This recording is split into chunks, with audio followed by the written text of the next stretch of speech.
Bienvenue dans cette nouvelle édition du QG Week-end. Au sommaire de l'actualité, congrès extraordinaire du Rassemblement des Républicains en Côte d'Ivoire ce dimanche, à l'occasion d'asseoir les fondamentaux d'un parti unifié et d'investir son candidat pour la présidentielle d'octobre 2015. L'opposition algérienne accusée de pratiquer la politique de la terre brûlée, une déclaration du président Abdelaziz Bouteflika qui fait référence aux pratiques du colonialisme. Et puis l'art au service du social, focus en fin d'édition sur Habibou Maré, une artiste plasticienne burkinabé particulièrement impliquée dans l'épanouissement des enfants. Mais avant de développer ces titres, l'autorité de l'État de retour à Ndélé en Centrafrique, Catherine Samba-Panza, était en visite dans cette localité du nord du pays ce samedi. L'occasion pour la présidente de transition d'y marquer symboliquement le retour de l'État. La visite a été accueillie par des milliers d'habitants qui espèrent une amélioration de leurs conditions de vie. En effet, située dans le berceau de la Séléka, la ville de Ndélé est aujourd'hui pratiquement privée d'électricité et d'infrastructures. Congrès extraordinaire du Rassemblement des Républicains en Côte d'Ivoire ce dimanche, l'occasion pour le président Alassane Ouattara d'être officiellement investi candidat pour la présidentielle d'octobre 2015. Quel bilan justement pour ce dernier depuis son arrivée au pouvoir et qu'en est-il de la réconciliation nationale? Élément de réponse avec Ibarat Ndiaye. C'était l'une de ses promesses lors de sa campagne électorale, créer les conditions favorables à la réconciliation nationale après la crise post-électorale de 2010. Le chef de l'État ivoirien, Alassane Ouattara, avait alors appelé ses compatriotes à se rassembler autour des valeurs du pardon et de la fraternité. Pour avancer sur la voie de la réconciliation, nous devons affronter notre victoire et notre histoire. Notre histoire, c'est d'abord celle d'un pays qui s'est forgé dans la diversité, dans l'unité et dans la fraternité. C'est aussi celle d'un pays qui, contre toute attente, s'est détourné de ses valeurs et a connu une grave crise identitaire. Aujourd'hui, une immense tâche nous attend. Pour bâtir une société démocratique, fondée sur l'état de droit et la justice, il nous faut semer ensemble la graine de la paix dans le dialogue, la vérité et le pardon. Pour de nombreux Ivoiriens, la réconciliation nationale connaît toutefois des zones d'ombre. Les autorités ivoiriennes sont accusées d'appliquer une justice des vainqueurs suite aux actions judiciaires lancées contre plusieurs anciens ténors du FPI, le Front populaire ivoirien.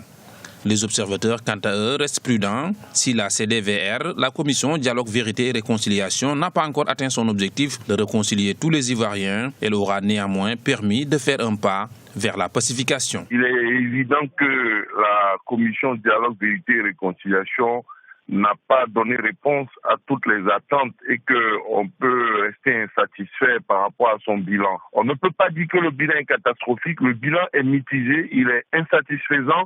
Et au-delà de la CDVR, ou plutôt au-delà de l'équipe actuelle, de la commission actuelle et du président Bani, il est important de poursuivre cette réconciliation avec des acteurs nouveaux et différents, tout en prenant en compte les acquis du travail réalisé par la CDVR et aussi l'expérience acquise par le président Bani et l'ensemble de son équipe. Un fonds de 10 milliards de francs CFA a été mis en place pour indemniser les victimes de la crise post-électorale de 2010-2011. Sur le plan diplomatique, la Côte d'Ivoire a retrouvé tout son poids dans la sous-région et a repris sa place sur la scène internationale. À noter que plus de 6 000 membres du RDR sont attendus donc ce dimanche au Palais des Sports de Trècheville pour ce congrès de désignation qui devrait sonner le départ d'une large campagne électorale en Côte d'Ivoire. Abdelaziz Bouteflika fustige l'opposition algérienne dans un message envoyé à l'occasion de la célébration du 19 mars, date commémorative de la fin de la guerre d'Algérie. Le président algérien a accusé les opposants de pratiquer la politique de la terre brûlée, une déclaration qui a provoqué un tollé au sein de l'opposition. Le point tout de suite avec Ibarat Ndiaye. En Algérie, le président Abdelaziz Bouteflika accuse les opposants ainsi que la presse indépendante de pratiquer la politique de la terre brûlée, un langage en référence aux pratiques du colonialisme. La comparaison avec cette période de l'histoire du pays ne s'arrête pas là. Pour le chef de l'État algérien, Ses opposants veulent arriver au pouvoir par tous les moyens, y compris en mettant l'État algérien en ruine et en marchant sur les cadavres des enfants du peuple algérien. Fin de citation. De pseudo-hommes politiques soutenus par une presse qui n'a aucun souci de son éthique professionnelle, ses vertus, matin et soir, à effrayer et démoraliser ce peuple, à saper sa confiance dans le présent et l'avenir. Ce peuple qui n'a pas accordé et n'accordera pas de crédit à leur sort net. Ce discours intervient à l'occasion de la célébration du 19 mars, une date historique autour de laquelle s'unit la nation algérienne. Le ton accusateur du président Abdelaziz Bouteflika, ainsi que sa référence à la période coloniale, choque l'opinion publique. Le président Bouteflika a usé d'un langage assez curieux et assez étonnant en s'attaquant ouvertement à l'opposition qui lui reproche de vouloir déstabiliser le pays, de pratiquer la politique de la terre brûlée.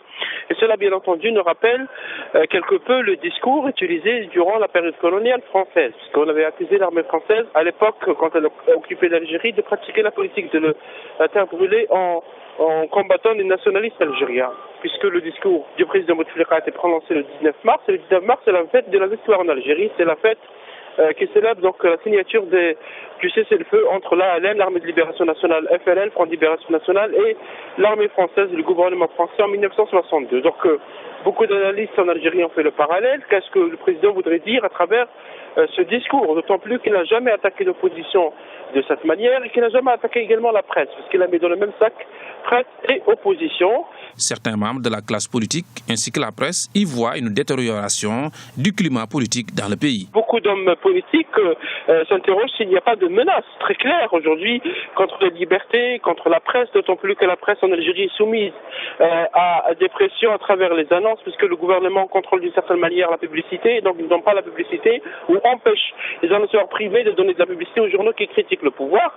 Ça d'une part, et d'autre part, l'opposition n'a pas suffisamment d'espace où activer, puisque même marcher dans la rue c'est interdit, avoir des espaces fermés pour faire des conférences c'est encore difficile. Donc ce nouveau discours peut-être annonce un nouveau bras de fer contre l'opposition. C'est la première fois depuis son arrivée au pouvoir en 1999 que le chef de l'État algérien use d'un ton aussi sec et belliqueux envers l'opposition et la presse indépendante. Culture à présent et focus sur l'artiste plasticienne burkinabé Habibou Maré. Depuis plus d'une quinzaine d'années, elle essaie à travers ses œuvres de montrer un autre visage de l'Afrique. L'artiste met également son savoir-faire au service du social en accordant une attention particulière aux tout petits. Voyez ce reportage de Wenjem Valentin Compaoré, notre correspondant à Ouagadougou. Éduqué par la peinture, c'est l'ambition de Habibou Maré, artiste peintre et plasticienne burkinabé. Outre ses créations, des poupées qui représentent la vie au quotidien de la femme africaine et l'enfance épanouie, l'artiste met son savoir-faire au service de l'éducation. Son credo, l'imagination et la créativité pour l'épanouissement de l'enfant. Et pour cela, elle organise souvent des ateliers de peinture avec pour objectif d'initier des tout-petits au dessin. Quand les enfants viennent, ils dessinent bien, ils font de... Ça veut dire que ça les encadre en quelque sorte. Ça permet aux enfants de ne pas sortir de leur cadre. Par exemple, quand ils font un dessin et puis ils font le coloriage, ça permet à canaliser l'enfant, même par rapport au devoir. L'enfant ne sort pas du cadre du devoir.